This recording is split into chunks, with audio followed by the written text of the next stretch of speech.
Assalamualaikum warahmatullahi wabarakatuh. Waalaikumsalam warahmatullahi wabarakatuh. Alhamdulillahirabbil alamin. Wa bihi nasta'inu ala umuri dunya waddin. Wassalatu wassalamu ala asyrafil anbiya wal mursalin sayyidina wa maulana wa syafi'ina Muhammadin wa ala alihi wa ashabihi wa man tabi'ahum bi ihsanin ila yaumiddin. Amma ba'd. Alhamdulillah, pagi ini kita bisa kembali silaturahmi, kembali bertemu, dan juga insyaallah kita melanjutkan pengajian kita, melanjutkan thalabul ilmi kita, melanjutkan ibadah kita kepada Allah Subhanahu wa taala dalam rangka mendekatkan diri kita kepada Allah Subhanahu wa taala, dan juga dalam rangka menambah tingkat dan level ketakwaan kita kepada Allah Subhanahu wa taala. Karena tujuan dari kita belajar apapun itu, ya, pada hakikatnya adalah bagaimana kita mengamalkan ilmu yang kita pelajari, terutama ilmu agama, yang memang kita dalam beragama, dalam beribadah kepada Allah Subhanahu wa taala, kita itu dituntut dua, ya. Jadi dalam beragama itu ada dua yang harus kita perhatikan dalam setiap amal ibadah kita, supaya amal ibadah kita diterima oleh Allah. Maka yang pertama harus ikhlas. Wa ma umiru illa liya'budullaha mukhlishina lahuddin. Dan tidaklah mereka diperintahkan kecuali untuk beribadah kepada Allah, menyembah Allah mukhlishina lahuddin, murni beragama kepada Allah Subhanahu wa taala. Jadi ibadah kita itu harus dilandasi dengan dasar niat yang ikhlas, yang tulus karena Allah Subhanahu wa taala. Karena sesuatu yang diniatkan untuk Allah, maka itu akan abadi, akan kekal. Beda halnya sesuatu yang diniatkan selain Allah Subhanahu wa taala, maka tergantung niatnya. Kalau kita niat ibadah untuk Allah, ya pahalanya akan dicatat dan itu akan menjadi kebaikan di akhirat. Tapi kalau dia untuk dunia, ya udah, itulah balasan yang kita dapatkan. Makanya kata Nabi Muhammad itu, orang kalau ria ibadah untuk dapat pujian dari orang, biar dilihat orang. Kalau dia udah dapat pujian orang, kalau dia ibadahnya udah dilihat sama orang, udah itu yang dia mau. Dan di akhirat dia nggak berhak untuk dapat balasan. Itu pun juga kalau dipuji orang, kalau dilihat orang. Yang lebih rugi lagi, ada orang ibadah niatnya dipuji orang, tapi ternyata nggak ada orang yang muji, malah orang nggak suka, malah orang nggak senang. Di dunia nggak ada balasan, di akhirat pun juga nggak berhak minta pahala dari Allah Subhanahu wa taala. Jadi yang pertama, dalam kita beribadah kepada Allah, dalam kita beragama kepada Allah, yang harus menjadi landasan kita adalah niat yang ikhlas. Kemudian yang kedua, al-mutaba'ah. Al-mutaba'ah itu artinya kita mengikuti tuntunan dan ajaran Nabi Muhammad SAW. Orang kalau cuma ikhlas tapi ibadahnya nggak sesuai yang diperintahkan oleh Rasul, nggak sesuai yang diajarkan dan dicontohkan oleh Nabi Muhammad, ya pahala ikhlasnya dapat, cuma apakah ibadahnya itu sah apa enggak, apakah ibadahnya itu diterima apa enggak, itu tergantung bagaimana dia beribadah sesuai apa enggak dengan ajaran dan juga sunnah Nabi Muhammad SAW. Makanya banyak dalam ibadah-ibadah tertentu Rasul itu sering ingetin masalah sholat, sering shollu kama ra'aitumuni usolli, sholatlah bagaimana kalian melihat aku sholat. Kalau Rasul melihat ada sahabat yang sholatnya tidak sesuai yang beliau ajarin, ya beliau suruh pulang. Makanya pernah ketika Rasul lagi khutbah itu, tiba-tiba masuk seorang sahabat sholat sunnah 2 rakaat ketika Rasul sedang khutbah. Tapi sholat sunnah 2 rakaatnya ini cepat, terlalu cepat, bahkan sampai rukun-rukunnya itu nggak sempurna, bahkan ya tumaninanya itu nggak ada. Ya mungkin sahabat ini pikirannya beliau cepat sholat biar apa? Biar segera mendengarkan khutbah Rasul, ingin belajar. Setelah selesai sholat oleh Rasul, disuruh sholat lagi. sholat. Apa kata sahabat? Barusan saya baru sholat ya Rasul. Apa kata Nabi Muhammad? Sholli fa innaka lam tusolli. Sholat lagi karena kamu belum sholat tadi, enggak dianggap sholat. Kenapa? Ya, karena sholatnya tidak sesuai yang diajarkan oleh Rasul. Rasul ngajarin sholat itu ya rukun-rukunnya itu jelas. Misalnya kata Rasul, "Tsummarka hatta tatma'inna raki'an." Kemudian rukulah kamu sampai kamu tumaknina dalam ruku. Ini kalau sholat gak ada tumakninanya ya berarti gak sah. Meskipun niatnya ikhlas. Makanya termasuk kemarin kalau di bulan Ramadan itu ya termasuk tarawih di negara kita ini di sebagian daerah yang memang tiap tahun pasti viral itu. Kalau sholatnya tarawihnya terlalu cepat gak ada tumakninanya ya kita susah untuk bilang itu sah. Jadi kembali kepada pembahasan kita, dalam beribadah kepada Allah kita itu yang pertama harus ikhlas, yang kedua harus mutaba'ah, mengikuti sunnah Rasul. Nah ini yang harus kita selalu ingat, ibadah itu bukan cuma kita sholat, ibadah itu bukan cuma kita puasa, ibadah itu bukan cuma kita zakat, haji, atau ibadah-ibadah yang jelas-jelas baca Quran, kemudian qiyamul lail, sholat duha. Gak cuma itu ibadah, bahkan semua hidup kita itu ibadah. Qul inna sholati wa nusuki wa mahyaya wa mamati lillahi rabbil alamin. Katakan wahai Muhammad, inna sholati, sholatku, nusuki, nusuk itu apa? Manasik. Dari kata nusuk, manasik itu dari kata nusuk, artinya ibadah. Wa mahyaya, hidupku, wa mamati, dan matiku lillahi rabbil alamin, adalah untuk Allah Tuhan semesta alam. Jadi hidup kita memang adalah ibadah kepada Allah Subhanahu wa taala. Makanya termasuk ayat yang sering kita dengar, wa ma khalaqtul jinna wal insa illa liya'budun. Tidaklah aku menciptakan jin dan manusia kecuali untuk beribadah kepada Allah. Makanya ibadah itu tidak cuma terbatas di masjid. Di rumah pun kita hidup berkeluarga, kita hidup berumah tangga, kita mendidik anak, kita menafkahi keluarga, kita hidup sehari-hari bersama keluarga, itu adalah ibadah juga. Ibadah yang kadang kita nggak sadar bahwa itu adalah ibadah. Makanya pernah kita sampaikan ketika Rasul pernah bersabda begini, wa fi but'i ahadikum shadaqah.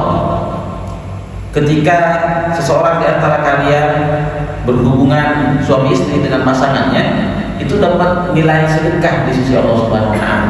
Kita kan mungkin nggak sadar bahwa itu sebenarnya ibadah dan itu sedekah. Sehingga sahabat yang ketika itu mendengar sabda Rasul ini, sahabat ini nanya, "Ya Rasul, kok bisa orang ya hubungan suami istri dengan pasangannya, dia melampiaskan nafsunya, melampiaskan syahwatnya, kok dapat pahala?"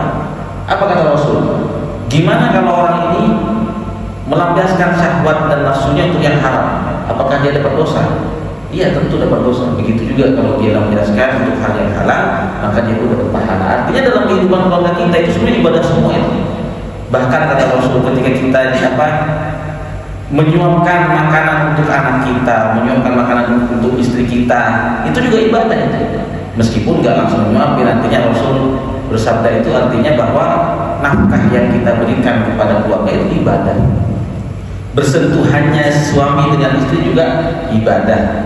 Ketika seorang ayah atau seorang ibu menyayangi anaknya, itu adalah ibadah. Jadi semuanya itu ibadah. Nah, dalam beribadah itu termasuk ibadah kita dalam rumah tangga, kehidupan kita dalam berkeluarga itu juga harus ya berdasarkan niat yang ikhlas karena Allah, dan yang kedua adalah bagaimana kita berusaha untuk berkeluarga, berumah tangga sesuai dengan yang diajarkan oleh Rasulullah SAW. Karena Nabi Muhammad itu mencontohkan kebaikan bukan cuma dalam hal ibadah di masjid. Kalau dalam hal ibadah di masjid, Nabi Muhammad itu banyak sahabat yang menceritakan. Karena kalau Rasul lagi sholat, ya sahabat yang berjamaah sama beliau banyak. Makanya hadis-hadis tentang tata cara beliau sholat, tata cara beliau khutbah, itu sahabat banyak yang menceritakan. Kemudian kalau terkait peperangan, terkait bagaimana Rasul di luar rumah, sahabat banyak yang menceritakan. Cuma bagaimana kehidupan Rasul dalam rumah tangganya? Nah ini biasanya dalam kehidupan Rasul rumah tangga itu yang banyak menceritakan tentunya adalah istri-istrinya. Banyak kalau misalnya kita bahas tentang bagaimana Rasul di dalam rumah beliau, bagaimana sebelum tidur, apa yang beliau lakukan di malam hari, bagaimana perilaku beliau kepada istrinya, kepada anak-anaknya, bagaimana keseharian beliau dalam rumah tangganya, itu semuanya diceritakan oleh istri-istri Rasulullah. Terutama yang paling banyak menceritakan adalah Siti Aisyah, kemudian Hafsah, kemudian Ummu Salamah. Ini istri-istri Rasul yang paling banyak menceritakan bagaimana kehidupan dalam rumah tangga Nabi Muhammad SAW. Termasuk dalam hal yang akan kita bahas pada pagi hari ini, bagaimana kasih sayang orang tua kepada anak-anaknya dalam bingkai syariat Islam seperti apa, ini juga banyak disampaikan oleh Siti Aisyah radhiyallahu anha. Salah satunya misalnya bagaimana Rasul itu menyayangi putri-putrinya, terutama putri kesayangan beliau yaitu Siti Fatimah radhiyallahu anha. Nabi Muhammad itu salah satunya ketika Siti Fatimah berkunjung ke rumah Rasul, itu kan Rasulullah sudah berkeluarga, artinya punya istri.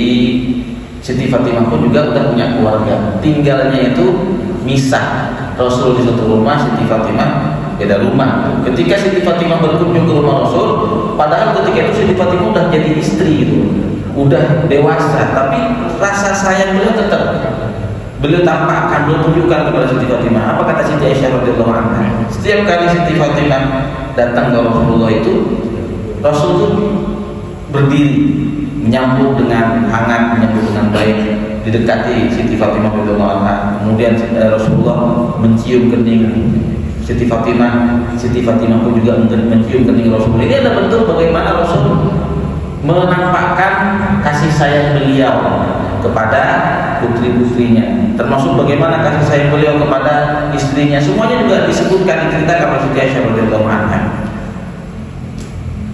Jadi yang pertama, bahwa kasih sayang orang tua kepada anak itu adalah fitrah. Fitrah orang tua. Kan ketika Allah menciptakan manusia itu ya kullu mauludin yuladu ala fitrah. Setiap yang terlahir itu terlahir dengan fitrah. Nah, fitrah ini banyak. Fitrah seorang manusia misalnya apa? Dia butuh makanan. Fitrah seorang manusia dia butuh minuman. Fitrah seorang manusia dia butuh harta. Fitrah seorang manusia dia punya syahwat. Fitrah seorang manusia dia punya nafsu. Ini adalah fitrah-fitrah manusia. Termasuk kata para ulama, termasuk yang disebutkan oleh Dr. Alwan ya, di dalam bukunya Tarbiyatul Awlad menyebutkan salah satu fitrah manusia itu apa? Bahwa dia itu punya rasa cinta dan kasih sayang kepada anak-anak, itu fitrah. Bahkan fitrah ini bukan cuma manusia, bukan cuma kita. Binatang pun juga Allah berikan fitrah ini. Manusia, jin, dan juga binatang, makhluk hidup itu semuanya diberikan fitrah berupa kasih sayang kepada keturunan-keturunannya, kepada anak-anaknya. Dan ini bisa kita lihat, binatang pun bisa kita lihat bagaimana seekor binatang itu mencintai dan menyayangi anaknya itu ya sesuai dengan alam mereka, sesuai dengan tabiat mereka. Dan ini banyak, misalnya kalau bagi zaman sekarang bisa kita lihat di media sosial, itu banyak banget contoh-contoh binatang yang mencintai anaknya. Apalagi kalau manusia, kalau saya ditanya, manusia itu mencintai anaknya itu sudah sesuatu yang harus.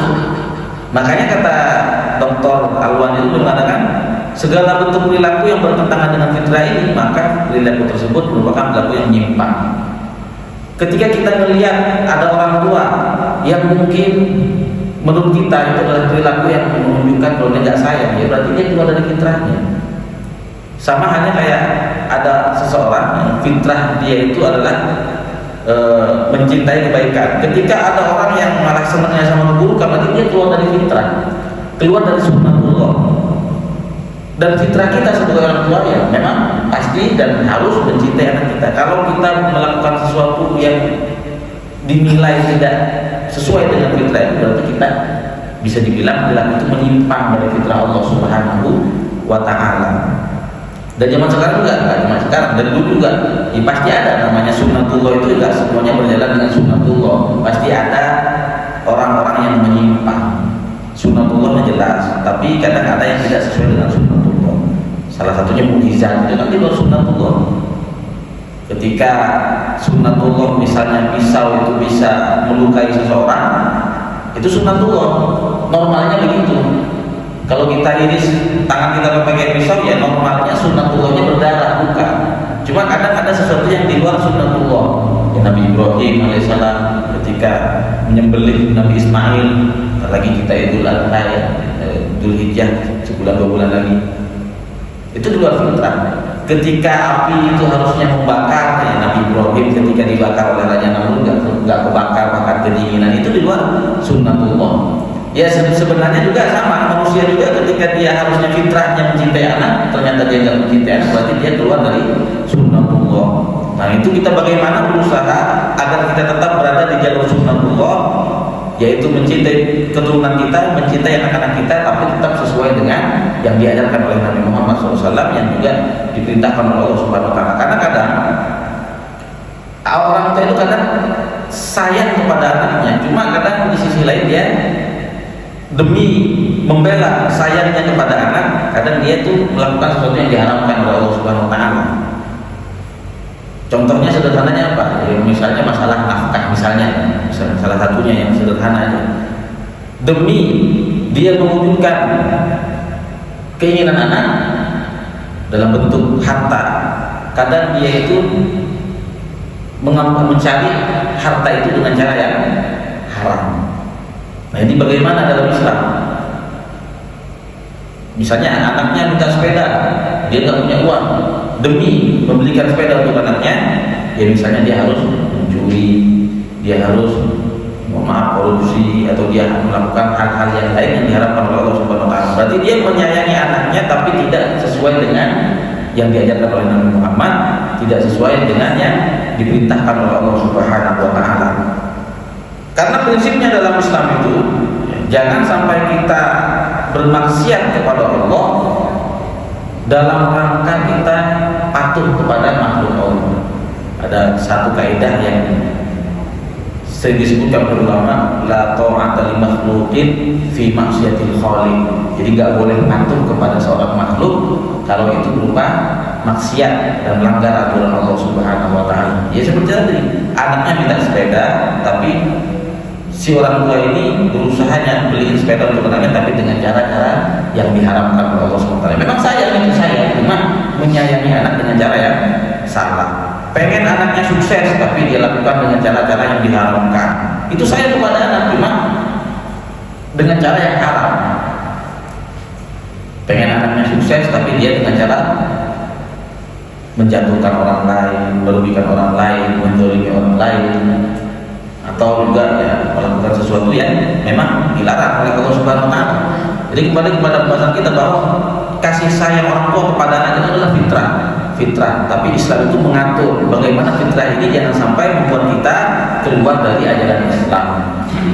Sama halnya kayak nafsu dan syahwat. Sering kadang jadi pertanyaan, gimana hukumnya misalnya seseorang yang udah nikah kemudian ngerasa senang sama orang lain, ngerasa cinta sama orang lain yang bukan pasangannya.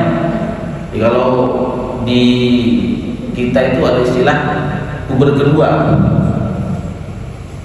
Pubernya udah lewat, udah nikah, tapi katanya ya usia 30 ke 40 katanya ini puber kedua katanya.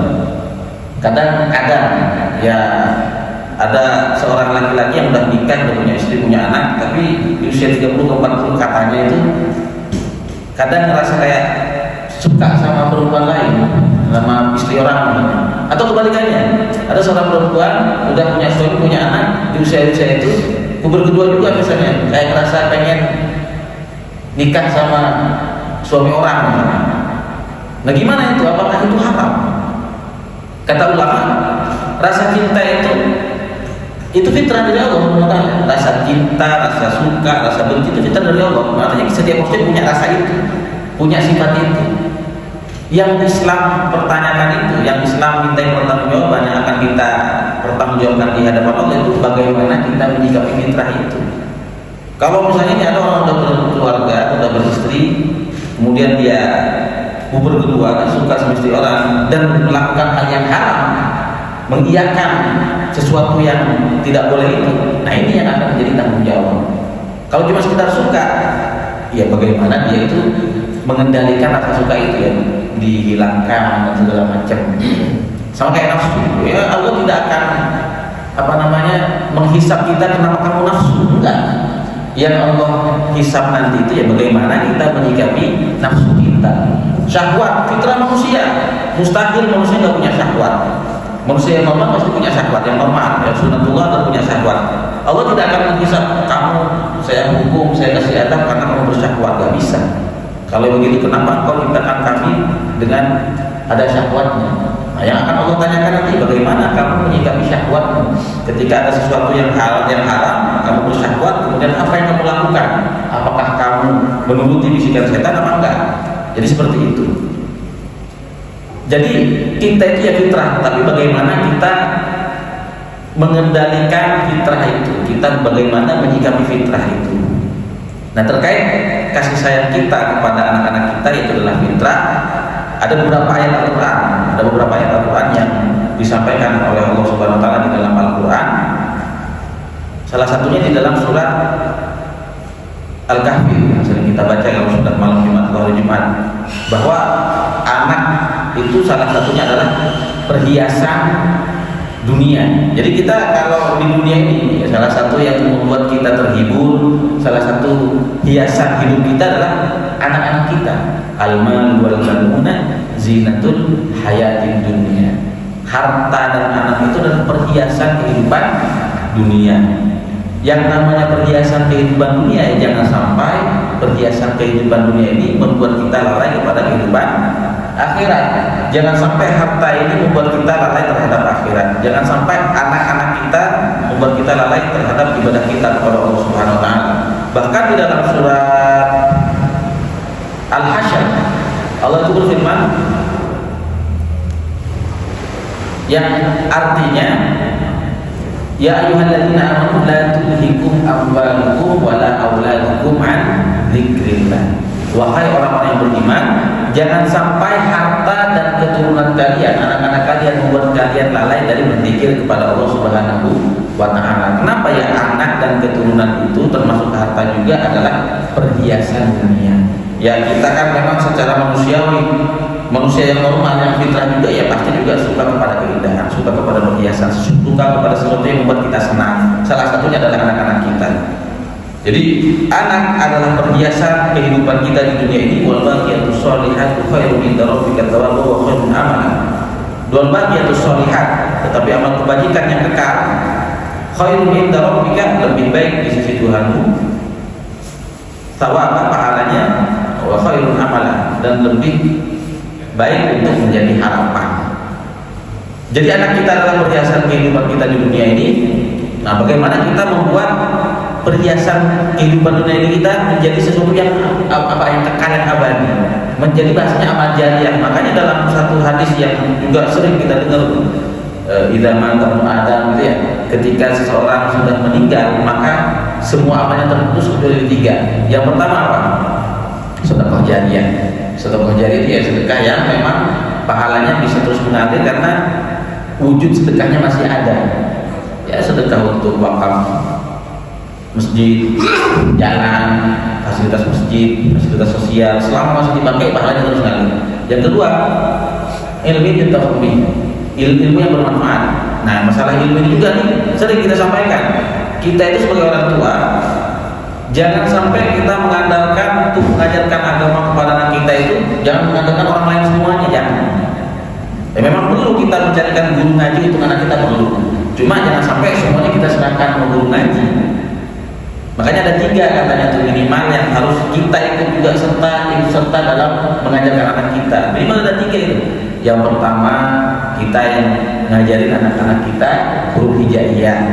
Abata itu kalau bisa jangan guru ngaji semuanya. Minimal kita kenali beberapa huruf gak masalah. Yang kedua, ABCD itu huruf alfabet, minimal kita juga yang ikut ngajarin anak kita. Yang ketiga, minimal kita yang ngajarin anak kita baca Fatihah. Kalau bisa 3-3 ini kita minimal yang ngajarin hijaiyah kita, yang ngajarin alfabet kita, yang ngajarin sampai dia hafal Al-Fatihah adalah kita. Kenapa? Ya, karena minimal 3 ini yang akan dia terus pakai sampai akhir hayat dia. Yang akan dia pakai ketika sholat, Al-Fatihahnya dia baca. Kalau dia hafalnya karena kita, maka insya Allah itulah yang menjadi amal jariah kita.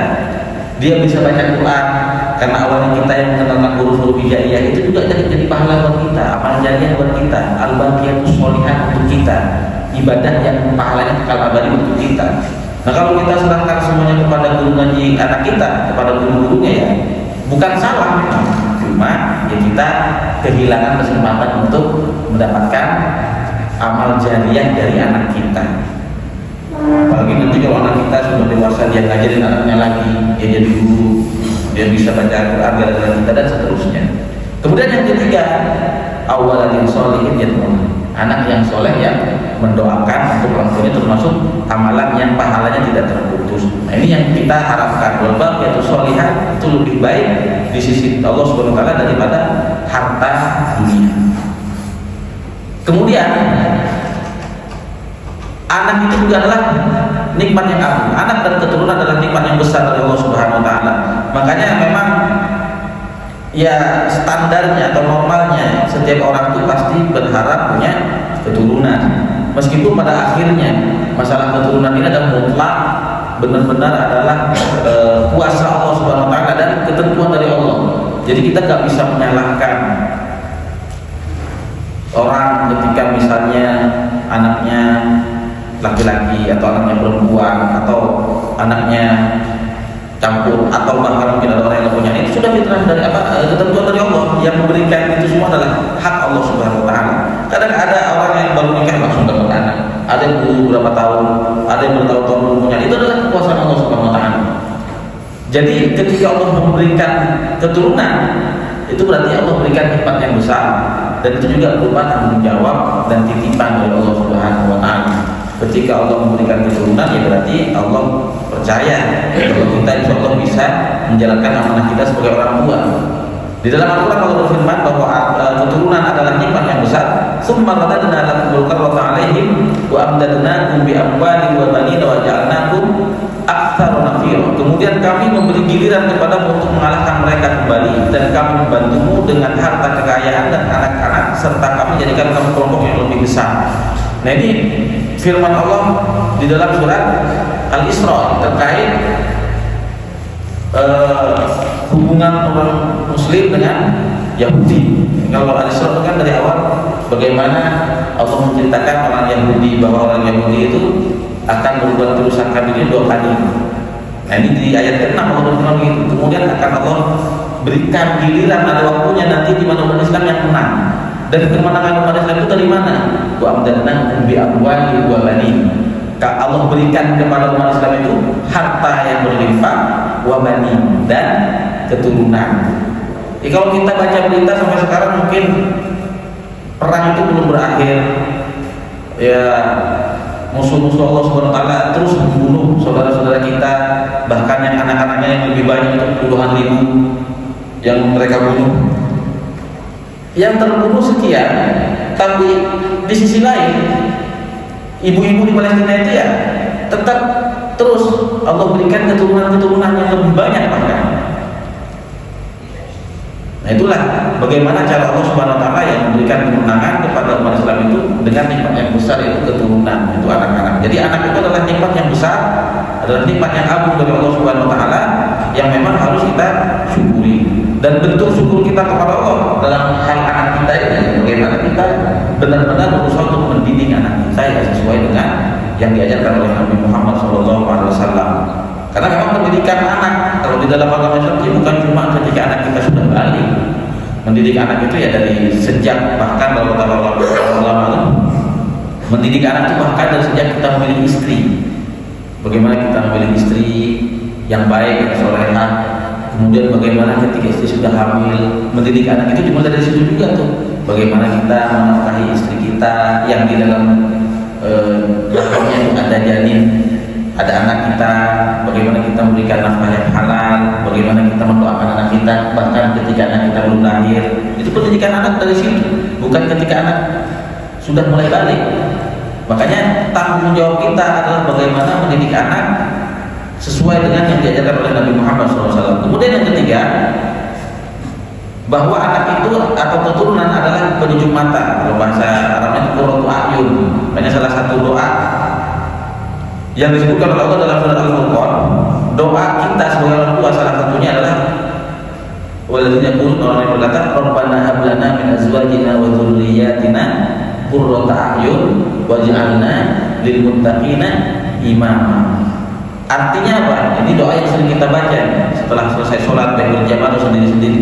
Ya Tuhan kami, anugerahkanlah kepada kami dan dari istri-istri dan keturunan kami sebagai penyejuk mata atau qurrata a'yun, dan jadikanlah kami pemimpin bagi orang-orang yang bertakwa. Ini harapan kita. Jadi bagaimana kita itu anak dan istri kita menjadi qurrata a'yun, yang menyejukkan mata kita, yang membuat kita gembira, membuat kita senang. Anak dan istri bagi suami ya harus begitu. Ketika suami mungkin di luar dengan dunia kerjanya, dengan kesibukannya, dengan banyak energi yang dia keluarkan, setelah dia pulang ke rumah, bagaimana caranya biar suami ini merasa senang, merasa terhibur dengan keberadaan anak dan istri. Begitu juga suami, ketika istri di rumah misalnya sibuk urus anak, sibuk urus rumah tangga, sibuk urus pekerjaan di rumah, bagaimana caranya supaya istri itu terhibur dengan suami, istri itu terhibur dengan anak-anaknya. Nah ini yang baik seperti itu. Jangan sampai kebalikannya, suami di luar udah capek kesibukannya banyak segala macam, pulang ke rumah diajak berantem. Atau misalnya istrinya udah capek di rumah ngurus rumah tangga, ini segala macam, ketemu sama suami diajak berantem juga. Nah ini berarti tidak qurrata a'yun. Doa seorang muslim itu bagaimana istri dan anak-anak itu menjadi qurrata a'yun, penyejuk mata. Waj'alna lil muttaqina imama. Ini juga penting. Dan jadikanlah kami pemimpin bagi orang-orang yang bertakwa. Jadi seorang kepala rumah tangga, seorang bapak, seorang suami memang salah satu tanggung jawabnya adalah bagaimana dia menjadi contoh, menjadi imam bagi orang yang bertakwa. Ketika dia ingin rumah tangganya bertakwa kepada Allah, maka dia dulu yang harus bertakwa kepada Allah. Ketika dia ingin anak-anaknya menjadi orang yang soleh dan soleh, maka orang tuanya dulu yang harus menjadi contoh, menjadi ayah yang soleh, menjadi ibu yang solehah. Nah, ini beberapa ayat Al-Quran terkait bagaimana fitrah Allah menciptakan seseorang itu mencintai anak-anaknya. Kemudian ada beberapa hadis juga terkait kasih sayang orang tua kepada anaknya. Yang pertama, hadis Nabi Muhammad SAW, man la yarham la yurham. Ada hadis man la yarham la yurham. Siapa yang tidak sayang maka dia tidak disayang. Memang sunnatullah juga begitu tuh, sunnatullahnya. Sunnatullahnya itu apa? Bahwa setiap sesuatu itu, setiap orang dia akan mendapatkan balasan sesuai amal yang dia kerjakan. Nah, ini kaidah juga tuh. Orang yang suka memaafkan orang, dia juga akan mendapatkan ampunan dari Allah. Orang yang suka bantu orang, dia juga akan diberikan kemudahan oleh Allah. Siapapun yang mempersulit hidup orang lain, maka juga Allah akan mempersulit hidupnya. Siapa yang memenuhi hajat saudaranya, Allah juga akan memenuhi hajatnya. Siapa yang suka memberi, Allah pun juga akan suka memberi kepada orang itu. Siapa yang pelit, Allah pun juga akan pelit kepada itu. Siapa yang hitung-hitungan, Allah pun juga akan hitung-hitungan. Makanya kata Nabi Muhammad, man ada Allah. Siapapun yang hitung-hitungan, Allah akan juga hitung-hitungan. Kadang-kadang ada orang tuh apa? Ya perhitungan orang ini. Dihitung-hitung. Jadi kalau dia ngasih ke orang tuh dikalkulasi semuanya. Nah itu kalau ada orang ngasih sedekah infak terus dihitung-hitung, nah itu Allah pun juga ketika ngasih akan hitung-hitungan. Tapi kalau ada orang yang sedekahnya udah sedekah lupain, Allah pun juga ketika ngasih rezeki nggak akan hitung-hitungan. Artinya kaidahnya apa? Balasan yang kita dapat tergantung amal yang kita perbuat.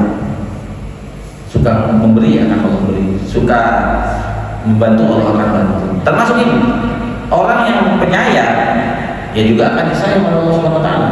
Orang yang tidak penyayang juga tidak akan disayangi oleh Allah Subhanahu Wa Taala.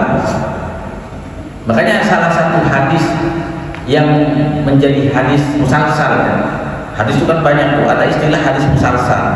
Hadis musalsal itu apa? Berasal dari kata silsilah.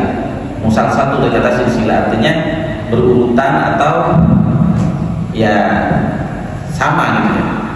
Misalnya gini, ada hadis namanya musalsal bi'idil adha. Ada hadis musalsal Idul Adha, artinya Rasul menyampaikan hadis itu di hari Idul Adha. Sahabat menyampaikan kepada tabi'in di hari Idul Adha. Terus saja sampai ke guru kita disampaikan di hari Idul Adha. Namanya hadis musalsal Idul Adha. Ada hadis musalsal Idul Fitri. Artinya Rasul menyampaikan hadis itu di hari Idul Fitri, dan sahabat menyampaikan ke tabi'in di hari Idul Fitri, dan terus sampai ke kita juga disampaikannya dan kita menerimanya dari Idul Fitri. Ada juga hadis musalsal bitasbih, artinya Rasul ketika menyampaikan hadis itu tasbih begini. Jadi Rasul ketika menyampaikan hadis ini, Rasul tangannya begini. Nah, sahabat pun ketika menyampaikan kepada muridnya tabi'in begini juga, sampai ke guru kita begitu. Nah, ada satu hadis musalsal namanya hadis musalsal bil awwaliyah. Hadis musalsal pertama.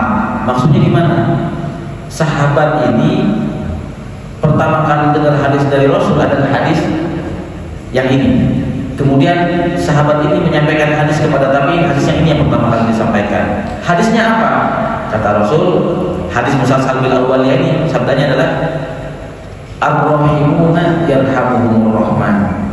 Orang yang penyayang akan disayang oleh Zat yang Maha Penyayang. Irhamu man fil ard yarhamkum man fis sama. Sayangilah makhluk yang ada di bumi, maka makhluk yang ada di langit akan menyayangi kalian. Nah, ini hadis musalsal bil awwaliyah. Hadis inilah yang pertama kali disampaikan oleh Rasul kepada seorang sahabat, dan sahabat yang mendengarkan hadis ini. Hadis ini juga yang pertama kali beliau sampaikan kepada murid-muridnya. Tabi'in juga menyampaikan hadis pertama kali adalah hadis ini. Ini hadis musalsal bil awwaliyah. Jadi dalam hadis ini apa kata Rasul? Orang penyayang akan disayang oleh Allah. Orang yang sayang kepada makhluk Allah yang ada di bumi, maka Allah pun juga akan sayang kepada orang ini. Malaikat pun juga akan Allah bikin sayang kepada orang ini. Irhamu man fil ard. Sayangilah makhluk yang ada di bumi, itu umum. Enggak cuma orang muslim. Bahkan kepada non muslim pun, ya kita juga diajarkan beberapa adab oleh Nabi Muhammad SAW. Makanya orang non muslim itu kan ada kafir, itu ada kafir harbi, kafir yang memerangi kita, boleh diperangi. Tapi kalau kafir zimmi, kafir yang enggak memerangi kita, barangkali kita punya tetangga non muslim yang biasa aja, dia beragama enggak Islam, cuma dia enggak memerangi kita, enggak mengganggu kita, ya biasa aja. Dia tetangga kita, dia adalah teman kita yang dalam Islam kita diajarkan untuk tetap beradab kepada mereka. Tetap kita tunjukkan rasa sayang kepada mereka dengan batasan-batasan tertentu tentunya ya. Intinya apa ya? Setiap orang akan mendapatkan balasan sesuai dengan amal yang dia perbuat. Termasuk ini, man la yarham la yurham. Siapa yang tidak menyayangi dia tidak akan disayangi oleh Allah Subhanahu wa taala. Kemudian yang kedua, An Aisyah dari Siti Aisyah radhiyallahu anha, beliau mengatakan, ja'a Arabiyyun ila Nabi. Ada seorang Arab Badui, seorang pedalaman. Kalau kita kan di kita ada suku Badui, sebenarnya itu dari bahasa Arab juga tuh. Badui itu dari kata al-bada, yang artinya apa? Orang Badui itu adalah orang yang dari pedalaman. Kalau Rasulullah SAW dan sahabat itu kan hidupnya di pusat kota Madinah. Nah, orang yang hidup di luar kota Madinah, yang jauh dari pusat kota Madinah, yang hidupnya di pedalaman, hidupnya di padang pasir, itu namanya orang Badui. Yang memang gak banyak ilmu yang sampai kepada mereka, gak banyak hadis yang sampai kepada mereka. Yang mana mereka hidup masih tradisional gitu. Kalau di zaman Rasul masih hidupnya tradisional, masih nomaden gitu ya. Kalau orang Arab zaman dulu nomaden, pakai tenda pindah kemana-mana. Orang Badui begitu. Ada orang Badui datang ke Nabi Muhammad. Faqal, orang ini mengatakan, tuqbilu nasibya. Emang kalian nyium anak-anak kecil kalian? Kok sahabat ini nanya begitu? Karena ketika orang Badui datang ke Rasul ingin belajar, ketika itu Rasul lagi sama cucu-cucunya Hasan dan Husain. Diciumlah oleh Rasul Hasan dan Husain itu, sayang dan segala macam. Jadi kaget ini orang Badui ini kaget. Emang kalian suka nyiumin anak-anak kecil? Emang kalian suka nyiumin anak dan cucu kalian? Faqala Nabi SAW, kata Nabi Muhammad, aw amliku laka an naz'allahu min qalbika rahmah. Apakah aku bisa berbuat sesuatu jika Allah telah mencabut kasih sayang dari hatimu? Ya, artinya mencium anak, mencium cucu, mencium keturunan itu termasuk salah satu bentuk kasih sayang. Ketika orang tidak punya kasih sayang, ya maka Allah pun juga akan mencabut kasih sayang dari hatinya. Makanya orang yang penyayang dia juga akan disayang oleh Allah Subhanahu wa taala. Orang yang tidak penyayang juga tidak akan disayang oleh Allah Subhanahu wa taala. Kemudian ada juga hadis Rasul terkait bagaimana rasa sayang kita terutama kepada anak-anak kita. bahwa ya, salah satu ciri kita umat Nabi Muhammad itu salah satunya laisa minna man lam yarham shaghirana wa yuwaqqir kabirana. Kata Nabi Muhammad, enggak termasuk golongan kami